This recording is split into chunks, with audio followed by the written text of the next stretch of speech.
నిజం చెబితే తల 1000 ఒక్కలవుతుందనే శాపం ఏమైనా సాక్షికి ఉందేమో తెలియదు కానీ పాపం నిత్యం లెగిసింది మొదలు తెల్లారింది మొదలు చీకటి పడే వరకు రాసే ప్రతి అక్షరం ప్రతి వార్త కూడా అసత్యమే తప్ప అందులో ఏది వాస్తవం ఉండదు. ఏదో గతంలో ఎవరో చెప్పారు సాక్షిలో ఏదైనా నిజం ఉందంటే ఆ రోజు తారీఖు ఆ రోజు వారం తప్ప అందులో ఏది నిజం ఉండదు.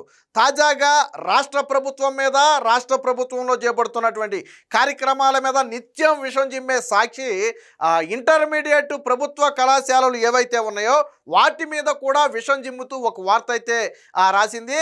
కాలేజీల ఖాళీ ఎందుకు దీనినే టార్గెట్ చేసుకున్నారు అంటే విద్యాశాఖ నారా లోకేష్ది. సో నారా లోకేష్ క్రెడిబిలిటీ దెబ్బతీయాలి, ఆయనగా సమర్థవంతంగా పని చేయలేకపోతున్నాడని ప్రజల్లోకి తీసుకువెళ్ళాలి అంటే ఎడ్యుకేషన్ డిపార్ట్మెంట్ మీద ప్రధానంగా ఫోకస్ చేయాలి. అందులో ఆ లోటుపాట్లు ఉన్నట్టు, అందులో అవకతవకలు ఉన్నట్టు, అందులో ఏదో జరుగుతున్నట్టుగా ప్రజల్లో చిత్రీకరించాలి. అంటే ఒక అసమర్థ మంత్రిగా లోకేష్ని చిత్రీకరించాలి. దానికి సాక్షి విశ్వ ప్రయత్నం చేస్తుంది. దరిద్రమేంటో కానీ సాక్షి జగన్మోహన్ రెడ్డి అధికారంలో ఉన్నప్పుడు సాక్షిలో రాసింది అబద్ధమే, అలాగే అధికారం పోయాక రాసేది కూడా అబద్ధమే. ఎందుకు నేను అబద్ధం అంటున్నానంటే 5 ఏళ్ల పాటు జగన్మోహన్ రెడ్డికి సాక్షి జాకీలేసి లేపితే వచ్చిన సీట్లు 11. జగన్మోహన్ రెడ్డి గోరంత చేస్తే దాన్ని కొండంతగా రాసేవాళ్ళు సాక్షిలో. జగన్మోహన్ రెడ్డి మంచి చేయకపోయినా మంచి జరిగిందని రాసేవారు. ఒక పక్క ప్రజలు నరకయాత్ర పడుతున్నా ప్రజలు సంతోషంగా ఉన్నారని రాసేవాళ్ళు. ఆ రోజు అబద్ధమే. ఈరోజు ప్రజలు సంతోషంగా హ్యాపీగా స్వేచ్ఛగా తిరుగుతుంటే ప్రజలకు ఏదో కష్టాలు వచ్చినట్టుగా రాయటం. ఎందుకు ఈ కర్మ నాకు అర్థం కావట్లా. ఉన్నది ఉన్నట్టు రాస్తే ప్రజలు కూడా సంతోషిస్తారు కదా. సో ఈ కాలేజీల గురించి ముందు సాక్షి రాసిన రోతరాతలేంటి, తర్వాత వాస్తవాలు ఏంటి అనేది ఒకసారి చూద్దాం. సో ఇది సాక్షిలో రాసినటువంటి వార్త. కాలేజీల ఖాళీ, ఇంటర్మీడియట్లో సగం దాటని ప్రవేశాలు, ప్రభుత్వ కాలేజీల్లో చేరడానికి ఇష్టపడని విద్యార్థులు. రాష్ట్రంలోని 475 కాలేజీల్లో సగం పైగా సీట్లు ఖాళీ, పిల్లల సంఖ్య డబల్ డిజిట్ దాటని కళాశాలలు 200 పైనే. ఇది పచ్చి అబద్ధం. డబల్ డిజిట్ దాటని కళాశాలలు రాష్ట్రం మొత్తం మీద 47 ఉన్నాయి. కానీ ఇక్కడ ఎన్నని రాశాడు? 200 అని రాశాడు. ఇంకా చాలా ఉన్నాయి, చూపిస్తా. గత సర్కారు పథకాలను నీరుగార్చడంతో పాటు కూటమి ప్రభుత్వ వికటి ప్రయోగాల ఫలితం ఇది. గత సర్కారు పథకాలంటే జగన్మోహన్ రెడ్డి ఇంటర్మీడియట్ విద్యార్థులకు ఇచ్చిన ఏ పథకాన్ని తీసేసాడు? ఒక పథకం చెప్పండి, నేను ఒప్పుకుంటా. ఇంటర్మీడియట్ విద్యార్థులకు జగన్మోహన్ రెడ్డి ఇచ్చి ఈరోజు కూటమి ప్రభుత్వం ఇవ్వంది ఏంటి? నేను ఒకటే సూటుగా అడుగుతున్నా, ఏంటి? ఏమి ఇవ్వలేదు, ఏం తీసేశారు? మరి ఎందుకు తీసేసింది? ఏదో కూడా రాస్తే బాగుండేది కదా. తీసేసింది ఏమీ లేదు, అది రాయలేరు కాబట్టి ఇలా రాశారు. ఇంకా ఏం రాశారో చూడండి. ఇష్టానుసారంగా హై స్కూల్ ప్లస్ల రద్దు, గత ఏడాది తల్లికి వందనం ఎగ్గొట్టి ఈ ఏడాది అరకొరగా అమలు, డిగ్రీ ప్రొఫెషనల్ కోర్సుల్లో విద్యార్థులకు 6 త్రైమాసికాల ఫీజు బకాయి, వసతి దీవెనను కూడా పట్టించుకొని వైనం, 2 కలిపి 6,400 కోట్లు బకాయి. ఫలితంగా ప్రభుత్వంపై నమ్మకం కోల్పోయి ప్రైవేటు కళాశాలల బాటంట. వాస్తవానికి ప్రైవేటు కాలేజీలు అడ్మిషన్లు తగ్గాయి. గత సంవత్సరం 4,15,000 మంది విద్యార్థులు ప్రైవేట్ కాలేజీల్లో జాయిన్ అయితే ఈ సంవత్సరం 3,90,000 మందే జాయిన్ అయ్యారు. అంటే దాదాపుగా 23,000 మంది విద్యార్థులు ప్రైవేట్ కాలేజీల్లో తగ్గారు. ఎందుకు తగ్గారు అంటే దానికి ఒక రీజన్ ఉంది. 10వ తరగతి ఫలితాల ప్రభావం కొంత ఉంది. గతంలో 2023-24 సంవత్సరంలో 10th క్లాసు 86% ఉత్తీర్ణత వచ్చింది. 86 ప్రతి 100 మందిలో 86 మంది పాస్ అయ్యారు. బట్ మొన్నటిసారి ఏమైంది? 10th క్లాసు ఈ ఉత్తీర్ణత శాతం 81, అంటే 5% తగ్గింది. దాదాపుగా 35,000 మంది విద్యార్థులు గత ఏడాదితో పోలిస్తే ఈ ఏడాది తగ్గారు. దాని ప్రభావం అటు ప్రభుత్వ కాలేజీల మీద ఇటు ప్రైవేట్ కాలేజీల మీద రెండింటి మీద పడింది. కానీ ఇవన్నీ దాచిపెట్టి, ఈ లెక్కలన్నీ దాచిపెట్టి కేవలం విషం చిమ్మటం మాత్రమే వీళ్ళ పనిగా పెట్టుకున్నారు. ఎంతలా విషం చిమ్మారనేది నేను ఇప్పుడు ఆధారాలతో సహా చూపిస్తాను. ఇది గత ఏడాది మొదటి సంవత్సరంలో 70,000 మంది చేరిక, ఈ ఏడాది 3/2 వంతు కూడా సగం గగనమే. విచిత్రం ఏంటంటే జగన్మోహన్ రెడ్డి కడప జిల్లాలో కూడా విద్యార్థుల సంఖ్య ఈ ఏడాది పెరిగింది. 10th క్లాసు ఉత్తీర్ణత తగ్గినప్పటికీ కూడా దాని ప్రభావం ప్రైవేట్ కాలేజీల మీద ఎక్కువ పడింది కానీ ప్రభుత్వ కాలేజీల మీద తక్కువ పడింది.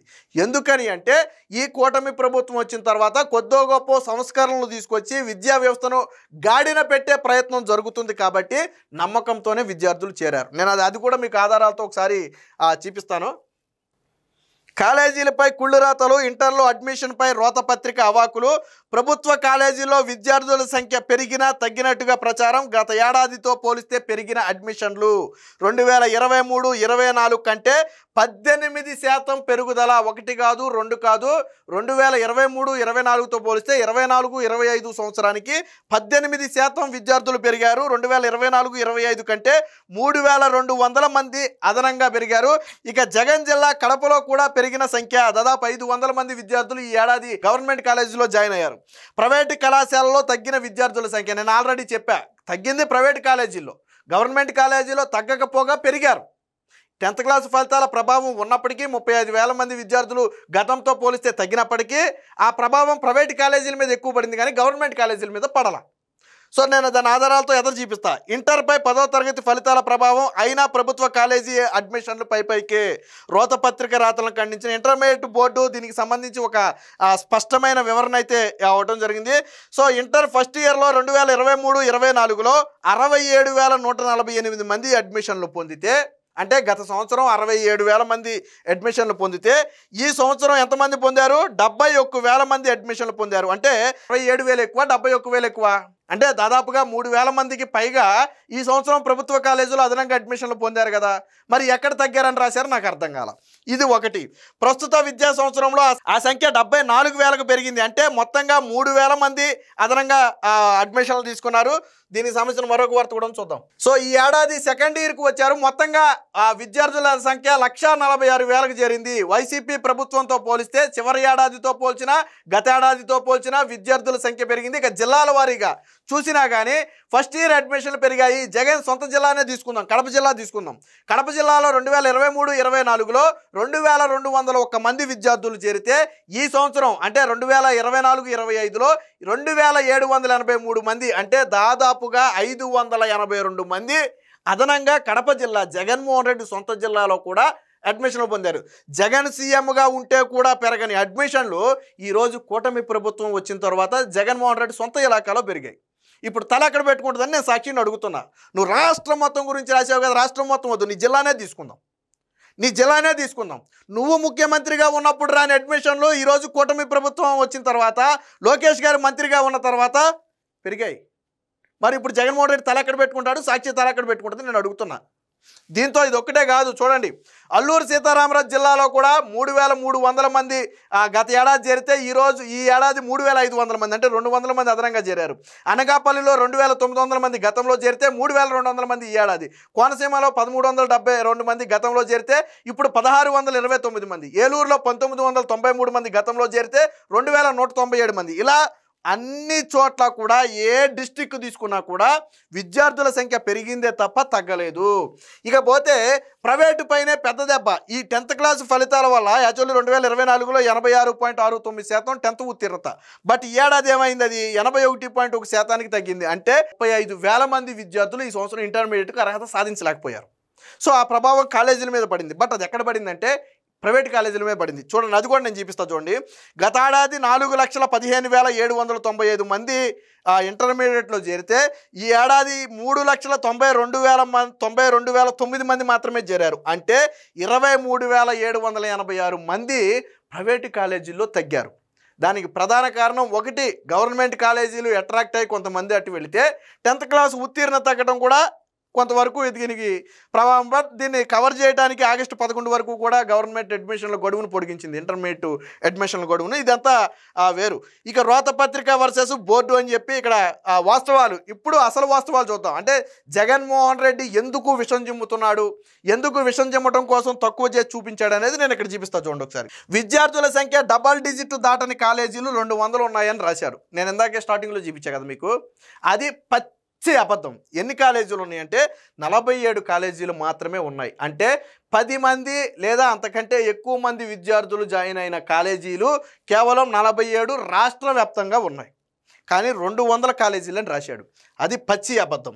ఇకపోతే కర్నూలు జిల్లా దేవరకొండ ప్రభుత్వ కాలేజీలో 82 మంది విద్యార్థులు ఉన్నారని రాశారు. కానీ ఆ కాలేజీలో 155 మంది విద్యార్థులు ఉన్నారు. ఇదొక పచ్చి అబద్ధం. ఇకపోతే ఎమ్మకనూరులో 450 మంది విద్యార్థులుంటే కేవలం 182 మంది మాత్రమే రాశారు. 450కి 182కి ఏమైనా సంబంధం ఉందా? ఇదొక పచ్చి అబద్ధం. ఇకపోతే తిరుపతి జిల్లా చంద్రగిరి బాలిక కాలేజీలో 380 మంది చేరితే 285 మంది అని రాశారు. అంటే దాదాపుగా 100 తగ్గించి రాశారు. ఇక నెల్లూరు జిల్లా కేఎస్సి కాలేజీలో 300 మంది చేరితే 250 మంది అని రాశారు. ఆత్మకూరులో 216 మంది చేరితే 134 మంది అనే రాశారు. ఇకపోతే కందుకూరులో 239 మంది చేరితే 131 మంది అని రాశారు. కొవ్వూరులో 152 మంది చేరితే 109 మంది అని రాశారు. ఇక ఉదయగిరిలో 166 మంది చేరితే 100 మంది అని రాశారు. ఇక్కడ కూడా ఒక 66 మందిని తగ్గించేశారు. ఎందుకు జగన్మోహన్ రెడ్డికి ఈ నీచమైన బ్రతుకు ఎందుకు చెప్పు? కనీసం వాస్తవంగా ఉన్న విద్యార్థుల సంఖ్య కూడా రాయకుండా సగం సగం సగం సగం చేసి రాసావే, అందుకనే కాలేజీలు ఖాళీ అని పెట్టాడు. సగం అడ్మిషన్ అని ఎందుకు అన్నాడు అంటే వాస్తవాన్ని సగం సగం చేసి రాశాడు కాబట్టే హెడ్డింగ్లో సగం అని పెట్టాడు. సగం కూడా ఫుల్ఫిల్ అవ్వలేదని ఎందుకు పెట్టాడు అంటే ఇక్కడ సగం సగం చేశాడు. ఇది సాక్షి నీచమైన బ్రతుకు.